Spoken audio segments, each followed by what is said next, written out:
Hello student, good morning. Myself Rituraj Singh Chauhan from Mahavir school. अगला video अपन 7th का।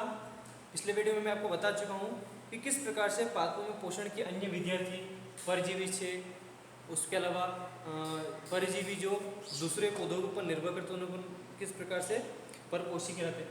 आज हम अगले टॉपिक के ऊपर पढ़ेंगे मृतजीवी के बारे में।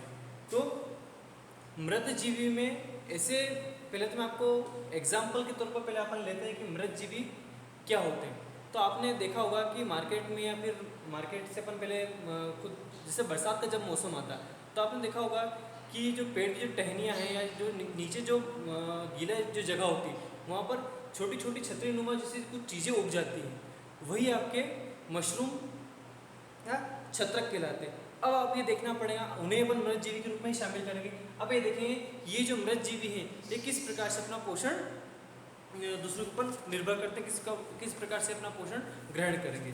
तो इसमें आप बुक ओपन करके बैठे होंगे तो आप देखिएगा कि पेज नंबर 6 पर क्रियाकलाप 1.2 है। उसमें आप देखेंगे कि क्रियाकलाप 2 में आपको पढ़ के थोड़ा बता भी देता हूँ, थोड़ा बहुत आप इसमें देख लेना। डबल रोटी ब्रेड जो होती है उसका एक टुकड़ा लेना है, उसको टुकड़े को अपने को थोड़ा पानी में भिगो देना है। पानी में भिगो देने के बाद और उसको ऐसी जगह रखना है जहाँ पर थोड़ी नमी हो, जहाँ थोड़ी उष्णता हो। तो इसको 2-3 दिन तक रखा रहने देंगे। तो उसके बाद आप देखेंगे कि किस प्रकार से उसमें नमी पड़ जाएगी और किस प्रकार से उसके ऊपर फफूंद आना शुरू हो जाएगी। अब जब आप इसको सड़न एक तरह से सड़न इसमें पैदा हो जाएगी तो आप देखेंगे कि किस तरीके से खराब होना शुरू कर देगा। आपको ये लगेगा कि नहीं खराब हो गया, आपने किसी काम का नहीं, पर जब आप इसको आवर्धक लेंस या फिर सूक्ष्मदर्शी जो अपन 6-7 में पढ़ भी चुके हैं, इसको अपन माइक्रोस्कोप भी बोलते हैं, तो उसकी सहायता से जब इसको अपन देखेंगे तो पता पड़ेगा कि छोटे छोटे बारीक धागेनुमा इसमें संरचना दिखाई देगी। वो जो धागेनुमा जो संरचना होगी वही आपकी कहलाएगी कवक या फंजाई।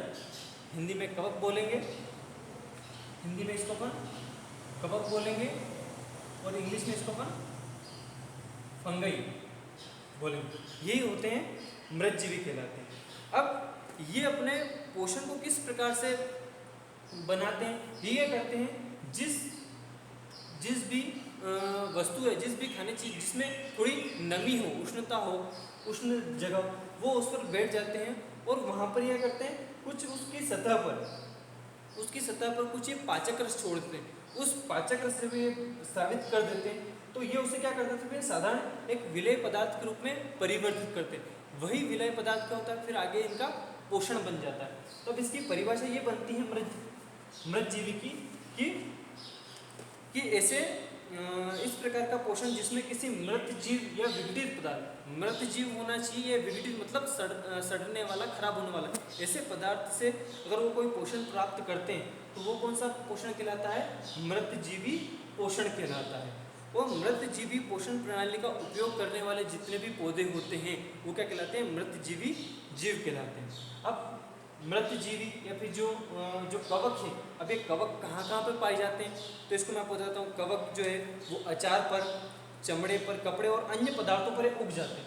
अब इनके ऊपर उगने का सबसे बड़ा कारण ये रहता है क्योंकि कवक जो रहते हैं इनको नमी चाहिए होती है। नमी मतलब उष्णता, ऐसी चीज़ जहाँ पर नमी हो। तो आपने देखा होगा कि बरसात का टाइम जब आता है तो आपने देखा होगा कि जूते पर या फिर कहीं पर भी कपड़े पर, चमड़े पर बहुत फंगई तरीके की अलग अलग चीज़ें वहाँ पर उग जाती, तो वही क्या कहलाती है, वही कवक या फिर इंग्लिश में फंजाई कहलाती है। इनके लिए सबसे अच्छा मौसम होता है वर्षा ऋतु, क्योंकि वर्षा ऋतु का जब आगमन होता है तो जगह जगह पे हर जगह नमी पाई जाती है, पानी की बूंदें हर जगह, वातावरण पर्याप्त हर जगह मौजूद रहती है।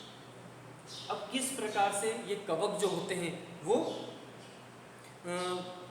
किसी वस्तु के ऊपर, किसी पदार्थ पर किस प्रकार पनप पाते हैं, तो इनकी खासियत ये होती कि ये जो कवक जो फंजाई जो होती ये इनकी जो बीजाणु होते हैं बहुत बारीक बारीक, ये हवा में ही रहते हैं।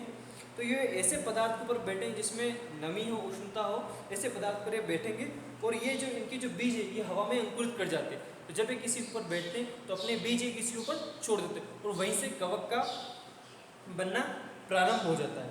पेज नंबर 6 का टॉपिक खत्म हो चुका। अगले पेज पर आइए। आज ज़्यादा बोर्ड पर जैसे बताने से इसमें ज़्यादा चीज़ें होंगी नहीं, तो मैं आपको ज़्यादा थ्योरिकली बताऊंगा, ठीक है। अब पेज नंबर 7 पर आप देखेंगे कि इसमें परिभाषा आ रही है सहजीवी संबंध की। तो यहाँ पर आप परिभाषा इसको पढ़िए कि कुछ जीव एक दूसरे के साथ अपना कुछ चीज़ें आपस में शेयरिंग कर लेते हैं। जैसे अपन फ्रेंड लोग रहते हैं, फ्रेंड में अपन क्या करते हैं, अपन कुछ चीज़ें शेयरिंग करते हैं। तो इसी प्रकार की प्रक्रिया इनमें भी अपनाई जाती है, सहजीवी संबंध। तो एक दूसरे के साथ अपनी चीज़ों को बांट लेने से क्या होता है, वो सहजीवी। तो अब ये अपने आपस में क्या क्या बांटते हैं, जैसे कि मान लीजिए कुछ यहाँ पर एक कवक और वृक्ष की छाल के बारे में अगर बात अगर अपन करें, तो यहाँ पर जो आवास, पोषक, जल, खाना पीना जो आपस में चीज़ें बांट ली जाएगी, तो उसमें सहजीवी संबंध। तो यहाँ की परिभाषा ऐसी बनती है कि कुछ जीव एक दूसरे के साथ अपना आवास और पोषक एक दूसरे में आपस में बांट लेते हैं। तो ऐसा क्या, इसको क्या बोलेंगे अपन, सहजीवी संबंध, सहजीवी संबंध कहलाता है। अब कुछ जो कवक रहते हैं वो वृक्षों की जड़ों में रहते हैं। अब कवक जो रहते हैं वो क्या करते हैं, वृक्ष को पोषण प्रदान करते हैं। अब बदले में जो वृक्ष रहेंगे, जो बदले में वो क्या करेंगे, उनको जल और पोषक को अवशोषण के इसमें सहायता मिल जाएगी। तो वृक्षों के लिए ऐसा संबंध जो कवक और वृक्षों के बीच में ऐसा जो संबंध हो जाएगा, इसको अपन सहजीवी संबंध कहेंगे। अब एक लाइकेन, अब लाइकेन कहे जाने वाला एक जो जीव होता है उसमें दो भागीदार होते हैं। लाइकेन में पहला होता है शैवाल और दूसरा होता है कवक। इसमें लाइकेन में दो जीव होते हैं, एक कवक होता है और दूसरा शैवाल होता है। तो अब क्योंकि शैवाल में क्लोरोफिल होता है, क्लोरोफिल के बारे में आप जानते हैं, क्लोरोफिल ऐसे जीवों में होता है जो अपना भोजन खुद बना पाते हैं, स्वपोषी होते हैं। और जिसमें क्लोरोफिल ज़्यादातर नहीं होता, जो किसी और के ऊपर निर्भर होते हैं, वो विषमपोषी कहलाएंगे या फिर परपोषी कहलाएंगे। तो इसमें जो लाइकेन में जो शैवाल होता है, इसमें इसके पास क्लोरोफिल पाया जाता है। अब जो कवक होता है, वो कवक क्या होता है, कवक शैवाल को रहने का स्थान, पोषण, जल क्या क्या करता है, पोषण, जल और रहने का आवास, ये तीनों चीज शैवाल कवक को कवक शैवाल को, ये तीनों चीज इसको प्रदान करता है। किसको, शैवाल को। और बदले में जो शैवाल कवक को क्या प्रदान करता है, क्लोरोफिल। बदले में इसको क्लोरोफिल प्रदान करता है। तो इस प्रकार से बदले में आपस में चीजें शेयरिंग हो जाती है। और ये भी एक प्रकार से जो लाइकेन है, लाइकेन इसके पहले भी मैंने आपको बताया कि किस प्रकार से वृक्ष और कवक, ये भी एक प्रकार से क्या हुआ, सहजीवी संबंध कहलाता है। ठीक है, अगला टॉपिक आपका ये कि मृदा में पोषकों की पुनःपूर्ति किस प्रकार से होती है। मृदा में अगला टॉपिक आपका 1.5, किस प्रकार से मृदा में पोषकों की पुनःपूर्ति हो पाती। आप सब लोग ये जानते हैं कि प्रकाश संश्लेषण की जो क्रिया होती है उसके माध्यम से ही पौधों में सारी क्रिया हो पाती है, उनको पोषक तत्व उसी माध्यम से मिल पाता है। प्रकाश संश्लेषण के साथ साथ मिट्टी से उनको बहुत सारे खनिज तत्व मिलते हैं। अब यहाँ पर प्रकाश संश्लेषण से बाहर हटके मिट्टी के ऊपर आते हैं, वहाँ किस प्रकार से वो खनिज को ले पाते हैं, उसकी जो मूल जड़ें होती हैं वो किस प्रकार से तने से होते हुए पूरे पौधे को पोषण प्रदान करती। तो आपने देखा होगा कि बगीचे में या खेतों में या माली जो होते हैं वो किस प्रकार से कुदाली से किसके माध्यम से वो उसको उसमें खाद देते रहते, उसकी मरम्मत करते थे। तो किस प्रकार से खाद उनको देते थे। ग्रामीण इलाके से अपन, तो आप ये लोग भी जानते होंगे कि किस प्रकार से खेतों को खाद भी दिया जाता है, फसल बोने से पहले भी देते हैं, फसल बोने के बाद देते हैं। और ये चीज़ें अपन इसलिए इसमें क्यों देते हैं, क्योंकि उनमें जो नाइट्रोजन की जो मात्रा है, नाइट्रोजन का टॉपिक भी पिछले अपने जब पढ़ा था, प्रकाश संश्लेषण की जो क्रिया थी उसमें कार्बोहाइड्रेट का जो संश्लेषण हो रहा था। तो मैंने आपको अगले टॉपिक में बताया था किस प्रकार से कार्बोहाइड्रेट के अलावा प्रोटीन और वसा का भी संश्लेषण हो रहा है। तो यहाँ पर कार्बोहाइड्रेट के साथ साथ पौधों को नाइट्रोजन और कुछ दूसरी अन्य चीज़ें भी चाहिए होती, तो किस प्रकार से उनको वो चीज़ें मिल पाए। तो नाइट्रोजन उनको चाहिए होता है, तो नाइट्रोजन किस प्रकार से उनको मिल पाता है। तो अब खाद जो दिया जाता है, अब खाद में 3-4 चीज़ें होती हैं। जो खेतों में जो खाद दिया जाता है, खेतों में जो खाद प्रदान करते हैं उसमें नाइट्रोजन होता है, फास्फोरस होता है, और नाइट्रोजन, फास्फोरस और उसमें पोटेशियम होता है। अब खाद्य के रूप में तीनों चीज़ें इनको जो दी जाती है, तो अब ये जो पोषक होते हैं, अब लगातार पौधों को ये पोषक तत्व सारे मिलने चाहिए खाद्य के रूप में, और खाद्य के रूप में सबसे ज़्यादा उनको नाइट्रोजन ही चाहिए होता है। अब आप सब लोग ये जानते हैं कि जो नाइट्रोजन जो है वो वायुमंडल में बहुत ही ज़्यादा मात्रा में, लगभग 78% जो है वो नाइट्रोजन भाग इसमें मिली हुई। पर पौधे जो होते हैं वो वायुमंडल की जो नाइट्रोजन को वो अपने डायरेक्ट हवा के थ्रू वो खींच नहीं पाते। तो उसमें वैसे कुछ पौधे होते हैं वो क्या करते हैं, वायुमंडलीय नाइट्रोजन जो होती है गैस, उसको वो जीवाणु अपनी तरफ से ग्रहण करके पौधों को प्रदान करते हैं। तो यहाँ पर अपन वही देखेंगे किस प्रकार से यहाँ पे एक जीवाणु का नाम आता है राइजोबियम। राइजोबियम क्या करता है, वो वायुमंडलीय नाइट्रोजन को विलेय पदार्थ में परिवर्तित, विलेय पदार्थ मतलब पानी वाला, जैसे कि अपन मृदा से अंदर से जो विलेय पदार्थ ऊपर खींच रहे होते हैं खनिज तत्व, उनमें ही क्या होता है नाइट्रोजन मिला लिया जाती है। तो एक ऐसा जीवाणु होता है जिसका नाम क्या होता है, राइजोबियम। राइजोबियम जीवाणु, ये वो जीवाणु होता है जो बाहरी नाइट्रोजन को विलेय पदार्थ के रूप में परिवर्तित करके पौधों की जड़ों को प्रदान करता है। तो इस प्रकार से पेड़ पौधों में क्या होता है, नाइट्रोजन की परिपूर्ति हो जाती है।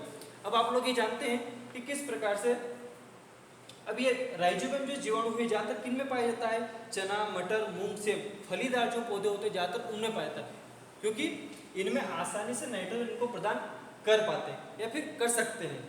अब जब भी अब सहजीवी संबंध यह भी स्थापित होता है, किस प्रकार से कि ये जो पौधे होते हैं चना, मटर, मूंग से, इनमें राइजोबियम जो जीवाणु पाता है, तो राइजोबियम जीवाणु जो होता है इनको क्या करता है, नाइट्रोजन प्रदान करता है, और बदले में पौधे इनको क्या करते हैं, आवास और भोजन इनको प्रदान करते हैं। तो यहाँ पर भी एक राइजोबियम और जो फलीदार जो पौधे हो, यहाँ पर भी इन दोनों के बीच में सहजीवी संबंध बनता है। अब ये जो सहजीवी संबंध होता है ये किसानों के बहुत ही काम आता है। और किस प्रकार से काम आता है, क्योंकि देखो राइजोबियम के जो जीवाणु होता है, जो फलीदार जो पौधे होते हैं, तो इनमें अपने को ज़्यादातर खाद देने की जरूरत पड़ती नहीं, क्योंकि राइजोबियम जीवाणु अपने आप में ही नाइट्रोजन को ग्रहण करने वाला एक जीवाणु है। अब अगली फसल जब अपन उसमें देते हैं, तो ये फसल जब काट ली जाती है दलहन फसलें, तो अगली फसलों में भी पर्याप्त रूप में राइजोबियम जो जीवाणु होता है नाइट्रोजन प्रदान कर चुका है। तो कभी नाइट्रोजन की इसमें ज़्यादा आवश्यकता पड़ती नहीं, ज़्यादा खाद देना नहीं पड़ता। तो इसलिए किसान क्या करते हैं, जब दलहन फसल के बाद जब अगली फसल देते हैं तो उसमें वो अलग से खाद देते नहीं। तो इस प्रकार से ये मृदा में पोषकों की जो पुनःपूर्ति किस प्रकार से हो पाती है, तो इस प्रकार से नाइट्रोजन की परिपूर्ति आराम से इन सभी पौधों में हो जाती है। और लगातार जो साइकिल है जो प्रकृति में चलती जा रही है वो उसमें चलती रहती है, और पौधे बड़े होते रहते हैं। और एक तरह से मनुष्य, पौधों, जीव जंतु में किस प्रकार से ये साइकिल चली आ रही है, तो साइकिल इसमें चलती रहती है। तो ये लगभग आपका लेसन आ जाए यहाँ पे खत्म ही हो चुका है। तो इस अध्याय में अपन ज़्यादातर पढ़ा है पादपों में पोषण में किस प्रकार से पादप अपना पोषण करते हैं, और इसमें स्वपोषी जो अपना भोजन खुद बनाते हैं, विषम पोषी, परपोषी जो अपने ऊपर भोजन के ऊपर दूसरे के ऊपर अपना भोजन निर्भर करते हैं। तो इसमें अपन ने चीज़ें पढ़ी है। परपोषी में अपन परजीवी भी पढ़े, जैसे कि परजीवी का एग्जाम्पल लिया था उन्होंने पिछले वीडियो में अमर बेल के रूप में। मृतजीवी में यहाँ पर बहुत सारे कवक फंजाई पौधे आपके सामने आए हैं। तो यहाँ पर आपका ये लेसन खत्म होता है। तो ये जो लास्ट इसका टॉपिक का जो वीडियो है, इसको आप अच्छे से ध्यान से इसको देखें, और जो भी चीज़ आपको इसमें कंफ्यूज हो रही हो तो आप मुझे मेरे पर्सनल नंबर पे आप मेरे को मैसेज करते हो, तो मैं आपको इसको चीज़ को क्लियर करता हूँ। इसकी जो टॉपिक की जो आपको क्वेश्चन आंसर है, इन क्वेश्चन आंसर्स को मैं आपको अगले टॉपिक में आपको मैं उसको बता दूंगा, और मैं आपको तो चीज़ें क्लिक करके मैं आपको सेंड कर दूंगा, तो आप इसको अपनी फायर कॉपी में लिख लीजिएगा। Thank you.